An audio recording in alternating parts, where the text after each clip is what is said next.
Hello and welcome back to my channel. So in today's video, we are going to be talking about the girl group, the Stunners. This video was actually inspired by one of my besties who texted me at like 7 a.m. and was like, oh my god, did you know that Tinashe and Hayley Kiyoko were in a girl group together? And personally I did, because all I was really doing in like 2009 was watching music videos on YouTube, but I thought there might be some people who didn't know about them simply because they just didn't know about them or because they were a little baby or toddler back then. So I was like, let me go ahead and spread the word, and today we're going to talk about the Stunners. The Stunners were a girl group formed in LA in 2007, with the 5 founding members being Kelsey Sanders, Ali Ganino, Hayley Kiyoko, Marisol Esparza, and Tinashe Kachingwe. The group was founded by artist Vitamin C, an artist likely most known for her song Graduation, which came out in 1999. Before the group's formation, all 5 members had been working in various areas of entertainment in LA, but after a recording session together, Vitamin C posed the idea of the girls forming a group. Clearly the interest was there, as the Stunners did form soon after. How did the name come about, the Stunners? Well, we wanted something similar to the Killers, which we thought was pretty cool. Awesome. And we It all, was think our personalities are pretty stunning. So we're like, let's just style. All of the girls were around the same age, about 19, with Tinashe, who was the lead singer, being the youngest member by a couple years, being about age 16. Quickly after their formation, the Stunners were able to secure a record deal with Columbia, though their deal was short-lived. Let's Hear It for the Boy, the Stunners' first release, was a contribution to the iCarly soundtrack, which came out in 2008.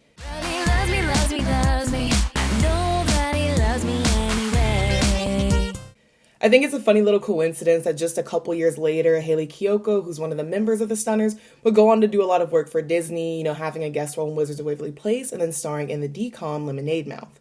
And the Stunners' version of Let's Hear It for the Boy is actually a cover of Denise Williams' 1984 version, which she recorded for Footloose. The Stunners' version is more electronic pop compared to the more post-disco pop sound of the original, but they do keep the same melody. According to their Spotify page, the Stunners were supposed to have a TV series come out pretty soon after this. After leaving Columbia, they secured a deal with Lionsgate only about 6 months after the group's formation. The show was supposed to be a scripted series about the group and intended to air on MTV. One of the members, the quote wasn't attributed to an individual member, but one of them said, "Our series is about us, the Stunners, 5 very different girls that put together a music group on the brink of making it big in the entertainment world. The show looks at both the glamorous and zany sides of what we do, but really focuses a lot on our friendships, our relationships with boys, and all the exciting yet demanding stuff we do as performers. It's about trying to have it all. Trying to be successful, falling in love, juggling our friends and families, and dealing with everyday drama as we step out on our own as adults." So it sounds like the show probably would have been a sort of like love and hip-hop style show, but age appropriate for the members, of course. Bubblegum, the group's debut single, came in 2009. I know that you like it, you want a piece of my bubblegum. The song isn't available on Spotify, but you can find it in the music video on YouTube. Videos from this time period always make me feel nostalgic because I feel like the late 2000s, earlier 2010s were some of the last times where artists usually look like they got their costumes from the mall. Like, I could go to Forever 21 or Wet Seal back then and get these exact outfits. Bubblegum has all the auto-tune, EDM, techno-pop inspiration you'd expect from a late 2000s song, and the video is full of saturated neon tones. It and the song a little bit actually do remind me of 21 and Big Bang's song Lollipop, which came out the year after Bubblegum in 2010. Basically, the song, which was co-written by Vitamin C, whose real name is Colleen Fitzpatrick, by the way, the song is about how boys like to flirt with the Stunners and want a piece of their bubblegum, so Rashida tease. I don't know his name and it's been driving me crazy, but the boy in the video looks so familiar. I feel like he was the younger brother in some Disney movie or some show. Re-listening to the song a couple times, to me it sounds like Tinashe is the only member who gets any solo parts in Bubblegum. When she's not singing solo, the other parts of the song sound like all of the girls singing together, which is still hard to be certain about because of the autotune. It's funny that the autotune sticks out so much now because I know it was so much of a trend back then that no one would have batted an eye when this came out. We Got It, the Stunners' second single, is another electronic pop song, one about loving loud music and how, like their music, the girls are hard to miss. This is more of a girl power hit.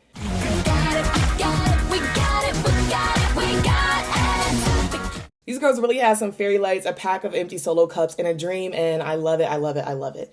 Times were simpler back then, just like I said, but I remember being like, yup, I cannot wait to grow up and just do synchronized choreo with my friends in our metallic shirts and chunky belts. But times changed before that got to be a reality.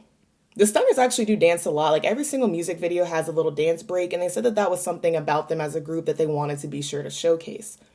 We Got It marked the group's first chart entry, with the single peaking at number 14 on the US Dance Songs charts. Soon after these releases, Kelsey left the group in order to pursue her acting career. I do believe that all of the girls were acting at the time while still working on their music, but Kelsey wanted to get into acting full-time. She was replaced by member Lauren Hudson. I'm not sure if they managed to record the entire EP before Kelsey left, but the EP did come in September of 2009. By this time, the group had secured a new record deal with Universal Republic. The 5-track self-titled EP, produced by Vitamin C and the Stunners, was mostly electronic pop, which clearly was the name of the game for them. Only one of the 5 songs is available on Spotify and Apple, and that's their collaboration with New Boyz called Dancing Around the Truth.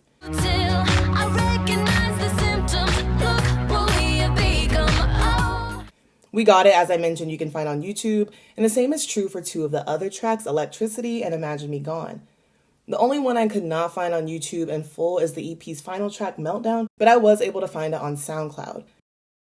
To revisit Dancing Around the Truth, I'm sure that's the only surviving song on the EP, the one that you can stream, probably because of how big the New Boyz were at the time.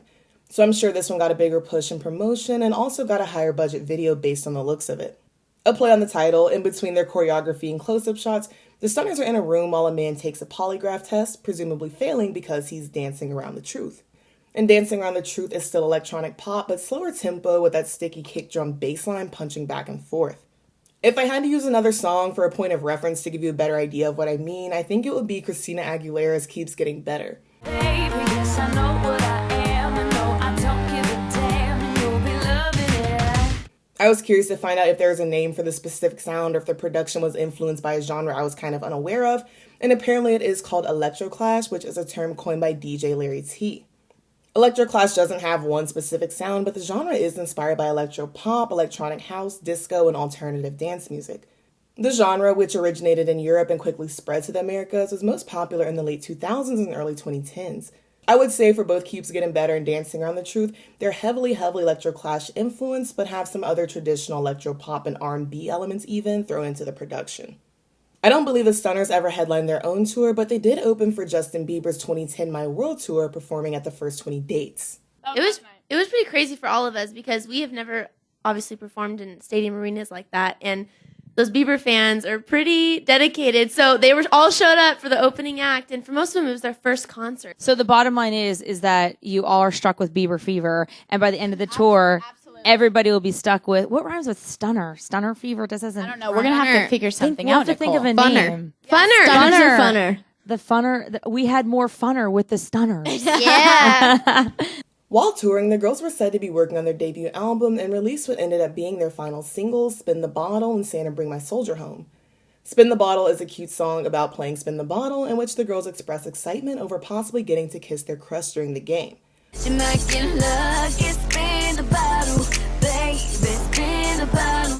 The music video, which the group directed, opens sort of like a slapstick silent film, with the Stunners stranded in the desert after their car runs out of gas.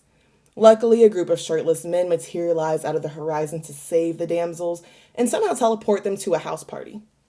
Santa Bring My Soldier Home, which is obviously a holiday song and one of the Stunners' few easy-to-find singles actually, is a soft pop piano ballad created to show support for military families during the holidays. The ones you love should be near, material things lose all their value. Though, like I mentioned, the Stunners claimed they were working on their debut album and actually never came. In March of 2011, Tinashe left the Stunners to pursue her solo career, and the group disbanded less than a month later. It's unclear if they disbanded specifically because of Tinashe's departure, but I wouldn't be surprised if that was the case. This is for the simple fact that it's clear that Tinashe was singing pretty much all of the group's songs. And admittedly, I'm more familiar with her vocals than the other members other than Hayley, but that makes it even easier to tell when Tinashe's singing or when she's not. So since Tinashe was the lead vocalist and it seems like some of the other girls were technically like backup singers, I can see how this might make her hard to replace without completely changing up the group's sound. Tinashe, who was about 18 when the Stunners disbanded, continued to focus on her music and built a studio in her home to record. In addition, she also decided to pause with her acting, having previously worked on productions like 2.5 Men, The West Wing, and The Polar Express. She said about this, "I decided to pursue my solo career with everything I could. I learned how to record and tour while I was in the Stunners, but it was time for me to say something personal. I always wanted to create art that's true to who I am as both a person and an artist. So at that point, I bought my own studio equipment and a camera in order to capture that. I wrote and recorded music and began releasing songs and videos online." Tinashe released her first mixtapes, In Case We Die and Reverie, in 2012, which secured her deal with RCA Records. There, she'd go on to release her third mixtape, Black Water, before releasing her debut solo album, Aquarius, and her breakout single, 2 On, in 2014. After years of creative differences, Tinashe would leave RCA and go independent in 2019, and she's currently independent to this day. I also wanted to take a look at the other members of the Stunners and how their careers panned out and what they're up to nowadays. Kelsey, who was the first member to leave, starred in the web series Private, which premiered in 2009, also starring Glee's Quarter Overstreet. According to her IMDb, she also had small roles in Mad Men and Nashville, both 1 episode each, and had a longer stint on the series 10,000 Days.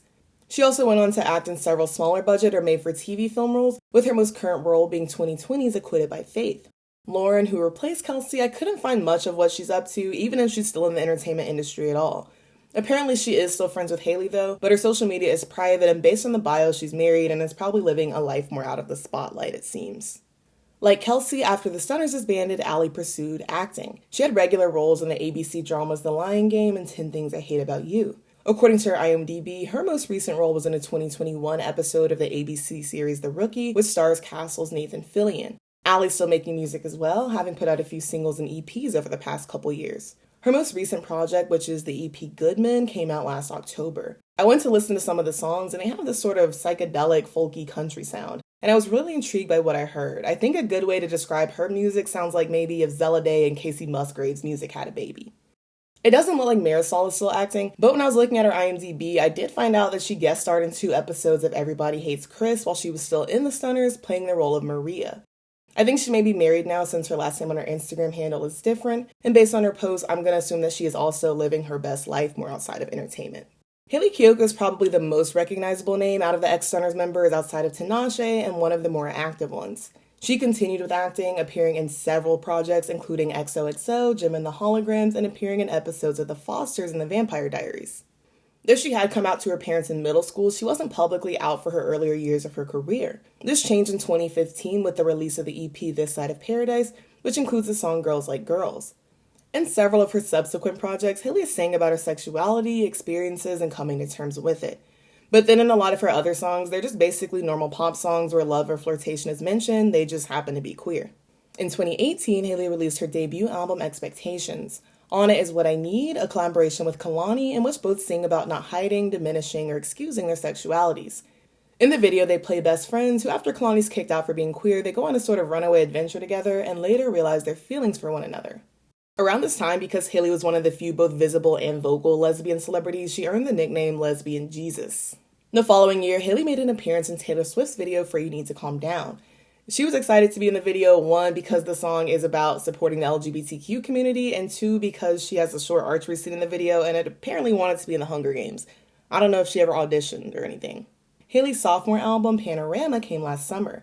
This album was meant to chronicle Hayley's journey to a healthier, happier place than in years past. In the title track, she sings about having always been anxious and never living in the moment before finally learning to stop and smell the roses and see the view fully in Panorama. Earlier this year, aside from music, Hayley also released a book. Her book, Girls Like Girls, inspired by her song of the same name, is a coming-of-age romance. Hayley spent the latter half of this year promoting her book and recording the audiobook, but also performing and working on new music still. Just weeks ago, she was honored with the Artist of Pride Award at Models of Pride, which in her post she mentioned is the largest free festival for queer and trans youth. As always, be sure to let me know your thoughts and your feelings on the Stunners, their music. This is more tangential to the topic of the video, but something I was thinking about a lot when I was researching. Lost media is a thing, y'all. Like, I was struggling to find some of these songs, some of these music videos, and obviously that wouldn't be the case if they were just, on a disc, on a CD. And a lot of their performances and videos and things of that nature really only survived because fans uploaded them themselves. And so it kind of leaves me to wonder, as much as the internet giveth, the internet taketh, because one day something is there, the next is gone. I know we talk about this a lot with streaming services, but I'm starting to think about that more with like musicians and other artists who primarily upload their work online. Like, as easy as it is to access now, who's to say that it's going to be that case a decade from now? A little off topic, but again, be sure to let me know your thoughts on the Stunners, on Tinashe, on the other members, and what they're doing with their careers, because all of them were basically child entertainers up until adulthood and just kind of wanted to do their own thing or wanted to remain in the industry. So everyone kind of had their own little vibe after the Stunners broke up, so let me know what you think about it. As always, thanks so much for watching. Be sure to like, comment, and subscribe so that you can stick around for more. Also, be sure to follow me on Twitter if you want to keep up with me there. And if you want to become a channel member, the link is in the video description. Again, thank you guys so much for watching. I love you all so much, and we'll see you so very soon. Bye-bye.